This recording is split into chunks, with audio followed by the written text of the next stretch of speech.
လုံးမင်္ဂလာပါခင်ဗျာဖတ်လိုက်ဘလုံးမှပြန်လေကြိုဆိုလိုက်ပါတယ်ဒီတစ်ခါကျွန်တော်မျှဝေမှာကတော့တက်တော်ဆိုရင်လည်းပိုက်ဆင်ရှာရှင်တဲ့လူတွေအတွက်ဂျပန်တက်တော်အကောက်ဖွင့်တဲ့နေ့ဖြစ်ပါတယ်ဂျပန်တက်တော်အကောက်ကိုသူများရဲ့စီမှာပိုက်ဆံပေးပြီးဖွင့်နေကြမလို့ပဲကိုယ်တိုင်ဖွင့်လို့ရတဲ့နေ့ဖြစ်ပါတယ်ဂျပန်တက်တော်အကောက်ကိုဂျပန်ဘူပီ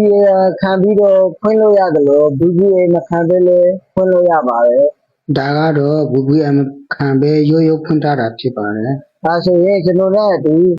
ဖွင့်နေလေးကိုသွားပြီးကြည့်လိုက်ရအောင်ဒါဆိုရင်ကျွန်တော်ရဲ့တက်တော်အကောက်ထက်ကိုနှိုက်လိုက်မယ်တက်တော်အကောက်ထက်ရောက်တာနဲ့ကိုယ့်ရဲ့ profile ကိုနှိုက်လိုက်မယ်နော်ဒီနေရာမှာမိုက်ဆိုတော့ကျွန်တော်တို့ကဂျပန် region တက်တော်အကောက်ဖွင့်မှာဖြစ်တဲ့အတွက်ဒီမှာအောက်မှာပါတဲ့ထိုက်ဆိုတဲ့နေရာကိုဂျပန်ပျောက်ပေးရမှာဖြစ်ပါတယ်ကျွန်တော်တို့ကထိုက်မှနေတာဆိုတော့ထိုက်ပေါ်တာပေါ့နော်အဲ့ဒါကိုဂျပန်ဖြစ်အောင်ပျောက်ပေးရမှာဖြစ်ပါတယ်ဒါဆိုရင်တော့ထိုက်ဆိုတဲ့စာလုံးကိုနှိပ်ပေးလိုက်ရမှာဖြစ်ပါတယ်ဒီနေရာမှာကျွန်တော်တို့ကဂျပန်ကိုရှာမှာပေါ့နော်ဒီဂျပန်နိုင်ငံကိုရှာမှာပေါ့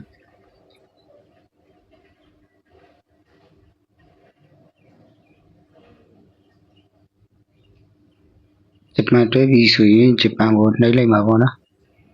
ဒီနေရာမှာဂျပန်ဖြစ်သွားပြီဆိုတော့ကျွန်တော်တို့ကဖုန်းနံပါတ်နဲ့ဖွင့်မှာလား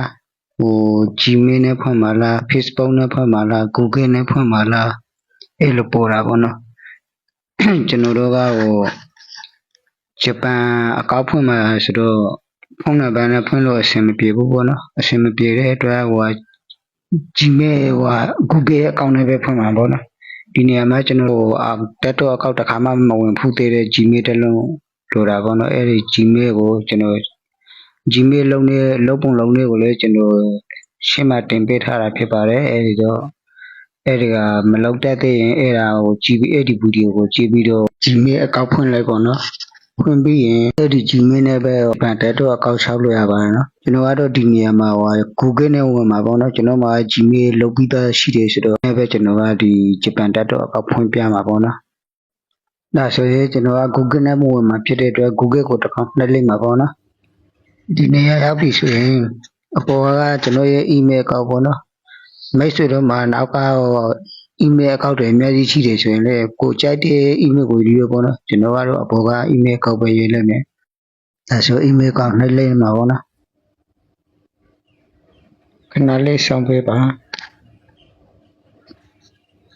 ပြီးရင်ဒီနေရာမှာကိုရဲ့မွေးလ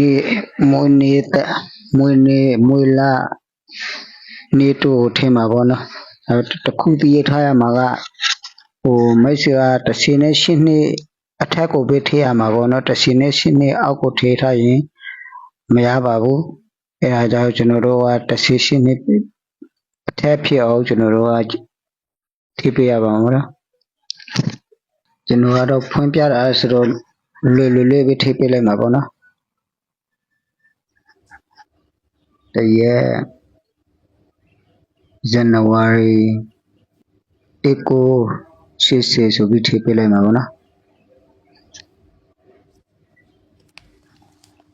ခဏလေးစောင့်ပေးပါဒီနေရာမှာကျွန်တော်တို့ကနာမည်ထည့်မှာပေါ့နော် Google email နာမည်ပဲထည့်မရှိတော့မှကျန်တဲ့တခြားနာမည်ထည့်လေးရတာပေါ့နော်ကျွန်တော်ကတော့ပြပေးတာဆိုတော့မထည့်တော့ဘူးနော်ဒီတိုက်ပဲထားလိုက်တော့မှာနော်ပြီးဆက်လုပ်မည်ဆိုတာကိုနှိပ်မှာပေါ့နော်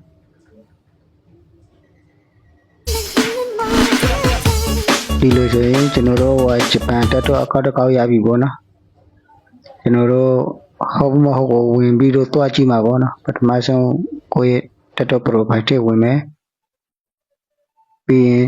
စတင်များနဲ့လုံခြုံရေးကိုနှိပ်မယ်ပြီးရင်အကောက်ဆိုတဲ့နေရာကိုနှိပ်မယ်